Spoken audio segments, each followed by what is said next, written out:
환청이 들리고 피해 망상에 빠지고 충동 조절이 안 되는 정신질환이 조현병입니다.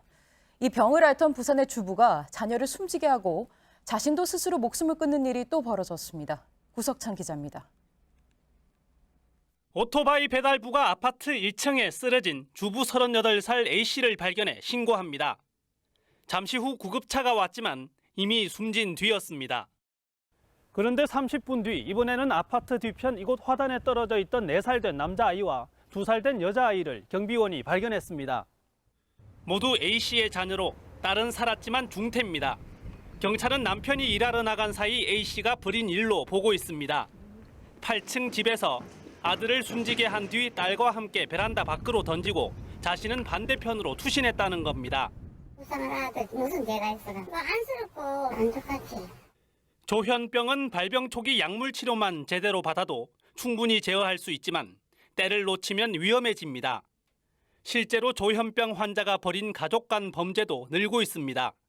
이 때문에 적기 치료와 함께 심리치료 등을 강제하는 치료 명령제를 강화해야 한다는 목소리가 커지고 있습니다. JTBC 구석찬입니다. 광주광역시의 한 병원에서 치료 감호 중이던 조현병 환자가 달아났다가 17시간 만에 붙잡혔습니다. 폐쇄병동에 있었는데 문이 열려있던 틈을 타서 빠져나왔습니다.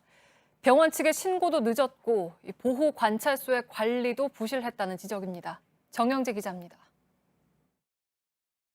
줄무늬 티셔츠를 입은 남성이 엘리베이터 앞에 서 있습니다. 밖으로 나간 남성은 도로 한가운데를 걸어 다닙니다. 어제 오후 7시 반쯤 광주광역시의 한 병원에서 조현병 치료를 받던 48살 김모 씨가 달아난 겁니다. 김 씨는 7년 전 같은 병원에 있던 환자를 살해해 징역 3년을 선고받았고 현재 치료 감호 중입니다. 김 씨는 잠금 장치가 철저한 폐쇄병동에 있었는데 문이 열려 있는 틈을 타 밖으로 빠져나왔습니다. 김 씨는 도주 17시간 만인 오늘 낮 1시쯤 병원에서 5km가량 떨어진 광주과학기술원 안에서 붙잡혔습니다. 3년이 너무 길어가지고요. 1년 살았는데요. 2년 살기가 너무 길더라고요. 김 씨의 치료를 책임져야 할 병원과 보호관찰소의 관리도 문제였습니다. 병원은 1시간쯤 뒤 김 씨가 사라진 걸 알았지만 2시간이 더 지난 밤 10시 반에야 보호관찰소에 신고했습니다. 전체를 다 통화해서 수색을 했겠죠. 그 시간이 아마 좀 지연돼서. 지난 2015년엔 대전에서 치료 감호 중이던 성범죄자가 병원에서 달아나 다른 여성을 성폭행하는 일도 있었습니다. JTBC 정영재입니다. 한 40대 남성이 신호 대기 중인 차량 20여 대를 우산으로 내리쳐 망가뜨렸습니다. 조현병 환자였습니다. 3년 전 교도소에서 출소한 뒤로 제대로 치료받지 않았습니다. 배승주 기자입니다. 모자를 쓴 한 남성이 신호대기에 멈춰선 차량들을 우산으로 내리칩니다.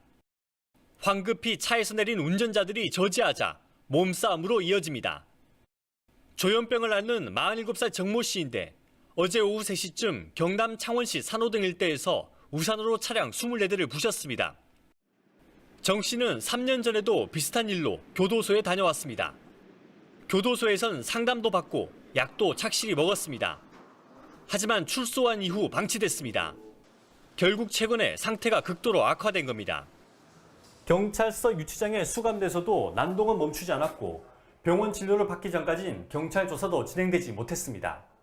화장실 출입문을 때려부시고 변기를 때려부시고 그 앞에 집어 던져가지고 그거 맞아가지고. 정 씨처럼 교도소에서 정신질환 치료를 받은 사람도 출소하면 증상이 아무리 심각해도 본인이 알아서 관리해야 합니다.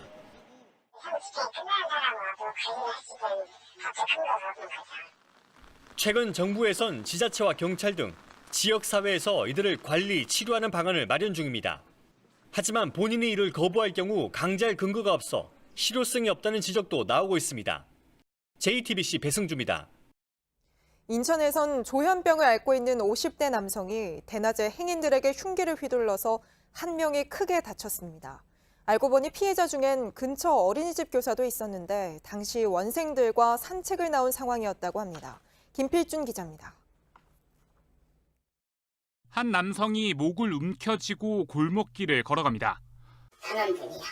그분이 이렇게 옷을 흠뻑 젖은 거예요. 그래서 소리 질러 갈수록 계속 많아지고. 그 뒤로 검은 옷을 입은 남성이 흉기를 품에 들고 지나갑니다. 50대 조현병 환자인 홍모 씨가 피해 남성의 목을 수차례 찌르고 길거리를 배회하는 모습입니다.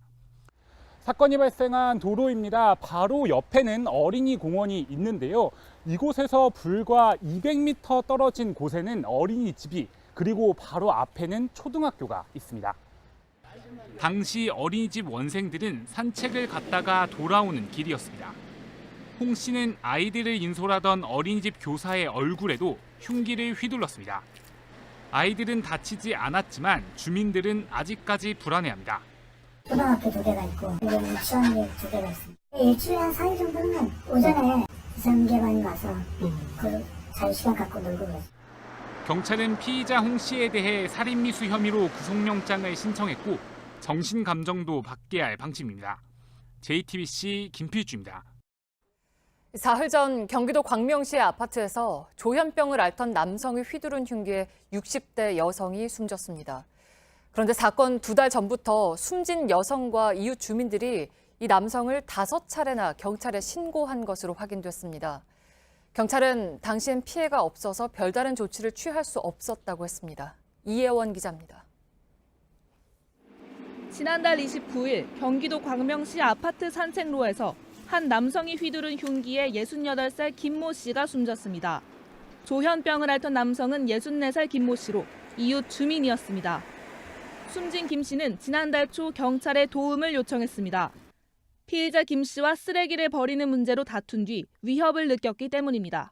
한두 시간씩 문 앞에 서 있는다든지 그래서 엄마가 그날도 되게 많이 걱정을 하셨어요. 내가 지나가면 위아래로 많이 노려본다. 비행한 적도 있어요.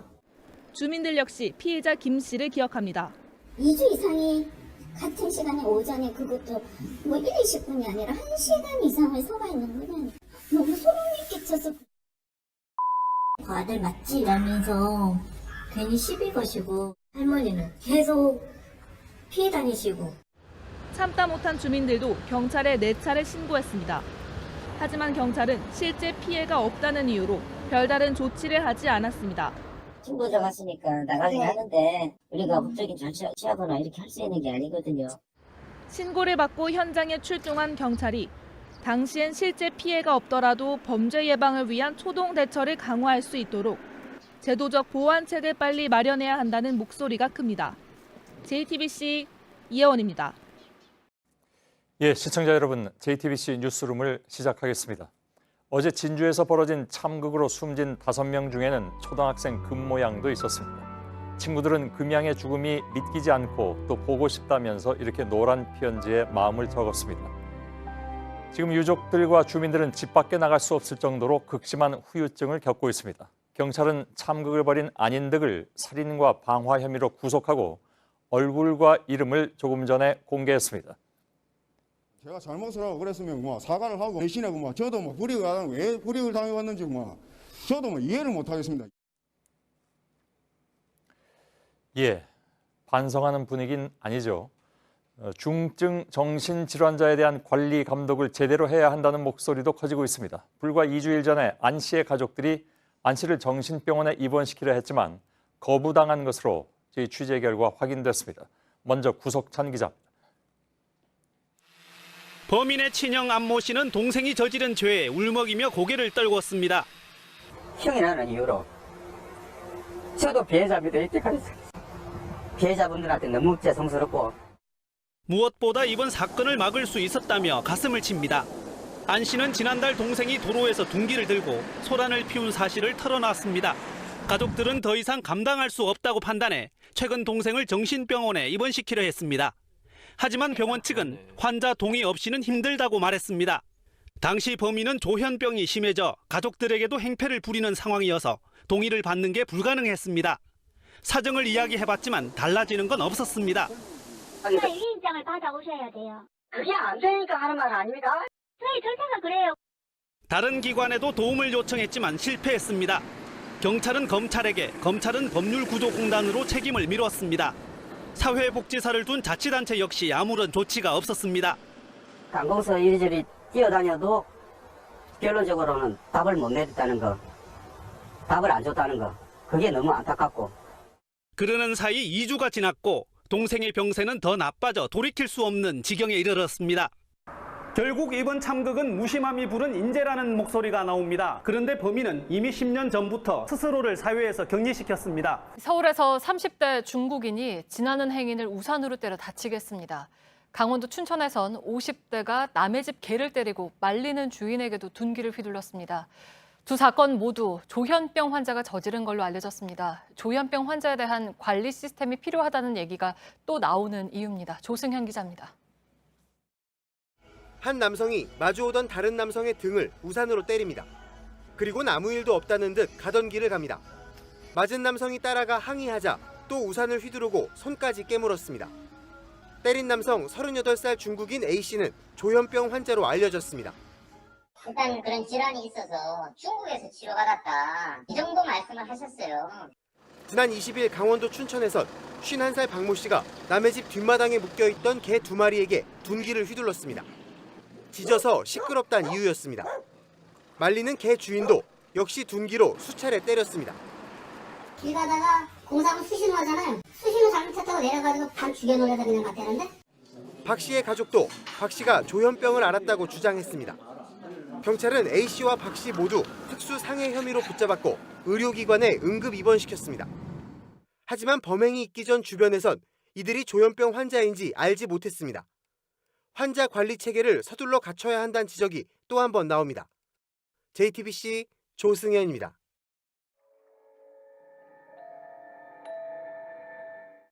네, 오늘 조현병이 포털 사이트 검색어 1위에 올랐습니다. 진주 방화 살인 사건의 피의자가 과거 조현병을 앓았고 이로 인한 범죄 전력까지 있다고 알려졌기 때문입니다. 온라인에선 잔혹한 사건을 저지른 범죄자가 정신장애를 이유로 약한 처벌을 받는 게 아니냐 하는 우려가 이어졌습니다. 그래서 팩트체크 해봤습니다. 오대영 기자 나왔습니다. 오대영 기자, 조현병을 앓았던 게 감형 사유가 될 수 있습니까? 일단 조현병 여부만으로 따지지는 않습니다. 우선 이 사건을 다룬 기사에 달린 댓글들입니다. 네. 조현병 때문에 또 감형되겠지. 심신미약 감형 제거해봐야 감형은 안 됩니다. 라는 내용들입니다. 대법원 판례는 이렇습니다. 정신장애가 있다고 하더라도 범행 당시에 정상적인 사물 판별 능력, 행위 통제 능력이 있었다면 심신장애로 볼 수가 없다. 즉 범행 당시의 정신장애 여부도 따지지만 사전에 철저히 계획된 것인지 증거인멸 시도가 있었는지 피해는 어느 정도인지를 다 고려하게 됩니다. 네, 그러니까 종합적으로 판단을 한다는 건데 사실 이렇게 걱정 섞인 목소리가 나오는 이유는 강력 범죄자들이 조현병을 주장하는 일이 종종 있었잖아요. 그렇습니다. 그런 사건들은 어떻게 끝났나요? 2016년에 이른바 강남역 살인 사건이 있었습니다. 당시 네. 범인은 조현병 인정됐습니다. 심신미약 인정됐습니다. 그리고 감형됐습니다. 무기징역에서 징역 30년으로 내려갔습니다. 2017년 인천 초등생 살인 사건은 다릅니다. 조현병 인정됐습니다. 하지만 심신미약은 아니라고 봤습니다. 감형이 없이 20년의 징역형이 내려졌습니다. 그러니까 조현병이 있더라도 이렇게 다른 결론이 나온 겁니다. 네, 근데 사실 조현병하고 이번 사건의 연관성은 아직 아무것도 드러난 게 없잖아요. 그래서 자칫 좀 조현병 환자에 대한 그릇된 편견으로 이어질까 하는 목소리도 크죠. 맞습니다. 실제로 조현병과 범죄의 연관성이 입증돼서 서로 연계됐다라고 나온 숫자는 미미합니다. 네. 2014년에서 16년까지 주요 법원의 형사재판은 51만 건이 넘습니다. 조현병에 의한 범죄는 76건이었습니다. 전체의 0.01%였습니다.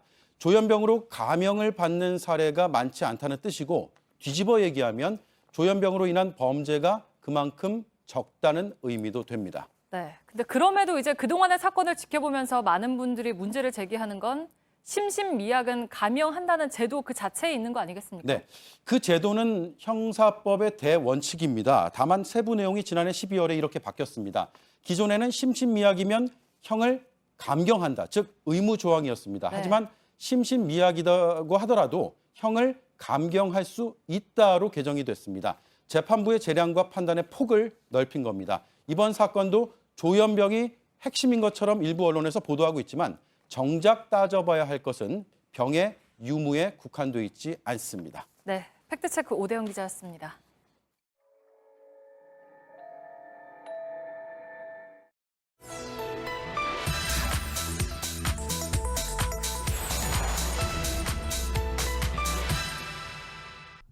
자기가 한 행위를 전혀 모른다니까요. 범죄 사실 그 자체를 기억을 못한다니까요. 과거 조현병으로 병원에 입원해 조현병을 알아온 사실을 확인했습니다. 40대 남성이 집에서 난동을 부리다 출동한 경찰들에게 흉기를 휘둘렀습니다. 조현병 치료를 받던 48살 김모 씨가 달아난 겁니다.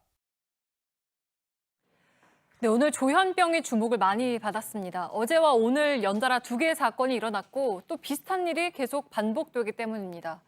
팩트체크에서 관리 실태를 좀 확인을 했습니다. 정신질환 범죄자를 치료하는 시설은 전국에 2곳, 그중에서도 전용 시설은 단 1곳뿐이었습니다. 오대영 기자, 우선 조현병으로 인한 범죄가 늘고 있다 이런 얘기들이 많은데 이게 사실인가요? 네. 조현병만 따로 집계한 자료는 없습니다. 네. 정신질환 전체를 봐야 되는데 이렇습니다. 가장 최신 통계가 2016년까지입니다. 전체 범죄에 비하면 극히 적지만 숫자 자체가 늘고 있습니다. 네. 흉악범죄, 살인, 강도, 방화, 성폭력은 2012년에 540명이었는데 그 뒤에 632명, 731명, 781명, 그리고 847명으로 늘었습니다. 네, 그러니까 조현병 때문인지는 알 수는 없지만 정신질환자들의 범죄는 계속 늘고 있다라는 맞습니다. 거잖아요. 그리고 또 한 가지가 피해자가 조현병을 정신질환을 이제 주장을 하면 처벌이 약해진다. 이건 사실입니까? 그렇게 보기는 어렵습니다. 먼저 기소율을 한번 보겠습니다. 네.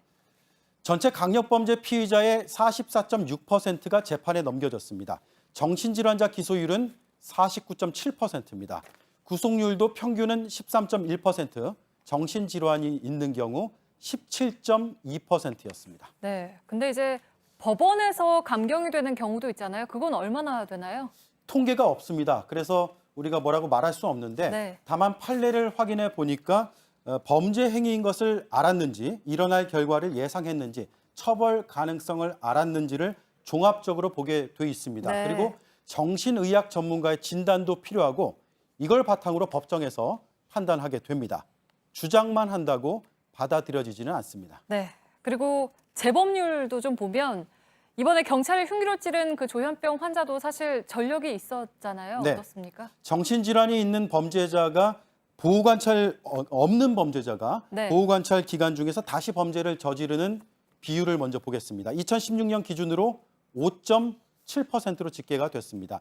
정신질환자도 치료 감호 뒤에 보호관찰을 받을 수 있는데 이때 재범률은 7.7%로 집계가 됐습니다. 크진 않지만 재범률에 분명한 차이가 있다고 전문가들은 말하고 있습니다. 그래서 이런 이유 때문에 처벌뿐만 아니라 치료, 사후 관리가 그만큼 중요하다는 것이 이 분야 연구자들의 공통된 지적이었습니다. 네, 치료와 사후 관리가 매우 중요하다고 했는데 이 부분, 치료와 관련된 부분에 좀 문제가 많다는 거잖아요. 네, 대표적인 게 가종료 문제인데요. 이게 네. 가석방과 비슷한 개념입니다. 정해진 치료 감호 기간보다 먼저 출소를 시키는 건데 취지는 치료가 빨리 끝나면 일찍 사회로 복귀시키자는 것입니다. 잘 활용만 된다면 긍정적인 효과도 기대가 됩니다. 다만 국책연구기관을 비롯해서 전문가들은 치료가 완전하지 않은 상태에서 감호소를 나가는 경우가 꽤 있다고 진단을 네. 합니다. 2016년에 393명이 가종료가 됐는데 2명만 기간을 다 채운 종료였습니다. 감호소를 나간 뒤에 지속적으로 치료를 받는 시스템도 부족합니다. 결국 다시 위험성이 있다고 판단이 돼서 재입소된 사람이 18%가 넘습니다. 이에 대해서 법무부의 입장을 들어봤습니다. 치료 감호와 보호 관찰을 병행할 수 없었던 제도 때문이다. 이렇게 설명을 했습니다. 네, 근데 그 시설하고 인력이 턱없이 부족하다 이런 문제도 있잖아요. 네, 국내 치료 감호 시설은 2곳뿐입니다. 네. 그런데 이 가운데서도 전용 치료 감호소는 한 곳이고 나머지 한 곳은 전체 병원의 병동 1개만 빌려 쓰고 있는 실정입니다. 77개를 보유한 독일을 비롯해서 주요국에 비해 많이 부족합니다. 인력도 의사 1인당 담당해야 하는 대상자가 70명을 넘습니다. 일본은 8명, 네. 독일은 20명 이하입니다. 조현병은 치료가 잘 이루어지기만 한다면 범죄 가능성을 크게 줄일 수 있다는 것이 조현병 학회 등 연구자들의 공통된 견해입니다. 법무부는 연말까지 의료 인력과 면적을 늘려서 과밀화를 줄이겠다고 답했습니다. 네, 오대영 기자였습니다.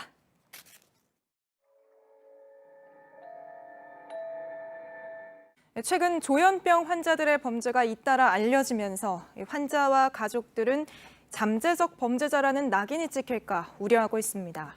하지만 사회적 편견 때문에 오히려 고립되거나 격리돼서 병이 더 심해지는 악순환이 되풀이되고 있다는 지적도 나옵니다. 그 현실과 대책을 최규진, 어환희 두 기자가 보도합니다.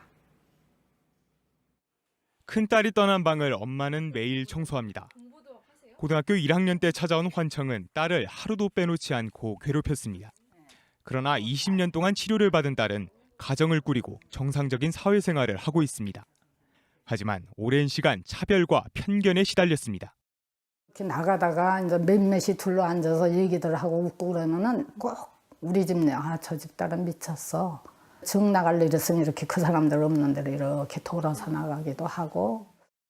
전 세계 조현병 유병률은 1%. 우리나라 환자 수는 50만 명 정도로 추정됩니다. 가족들은 대부분 병을 숨길 수밖에 없는 분위기라고 말합니다. 저런 부모 밑에서 아이를 키우면 안 된다라고 그러면서 신고를 한 거예요. 그 집에 주변에 감시 카메라를 달아달라는 거지. 최근 조현병 환자의 범죄가 부각되고 있지만 전체 강력범죄 중 조현병 환자의 범죄 비율은 0.04% 정도입니다. 게다가 환자 관리는 온전히 가족 몫입니다. 정부가 설립한 정신건강복지센터는 수용률이 4%에 불과합니다. 관리 인력이 부족해서입니다.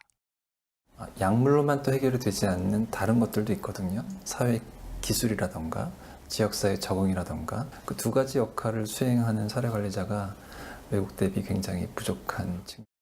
전문가들은 조기 진료와 장기 관리가 된다면 환자들도 얼마든지 일반인과 더불어 생활할 수 있다고 지적합니다. JTBC 최규진입니다.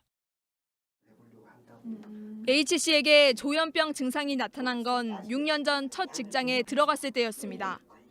매일같이 약을 먹는다는 그런 압박감이랑 그다음에 약을 어디 숨겨두고 난 몰래 약을 복용하고 1년 만에 퇴사했고 다른 회사에서도 석 달을 넘기지 못했습니다. 병력이 알려져 퇴사 압력을 받기도 하고 숨기고 치료받기도 힘들었습니다. 15차례 입퇴사를 반복하다 지난해부터는 구직 활동을 포기했습니다. 우울과 불안은 더 깊어졌지만 정신장애인 등록을 결심하기는 쉽지 않았습니다. 대한민국 사회에서 정신질환자에 대한 편견이 나쁘고 안 좋다, 이익이 될 게 없다라는 게 의무고용제를 활용할 수 있는 장애인 등록을 해도 정신질환자들이 일을 하기는 쉽지 않습니다. 조현병 환자 L씨는 정신장애인 등록 4년 만에 식당 일자리를 구했습니다. 더 이상 병력이 알려질까 두려워하지 않습니다. 욕심 같은 정년 때까지 하고 싶어요. 결혼도 하고 싶고 그게 사람 사는 세상 아닌가 싶어요. 관계의 폭이 넓어지고 좀 자신감도 생기고 회복을 해 나가는 과정에서 굉장히 중요하다고 생각을 합니다. 격리 고립이 아닌 직업활동이 조현병 환자들에게는 좋은 치료약이자 이들이 사회에 어우러지는 해법이 될 수 있다는 대목입니다. JTBC 어환입니다.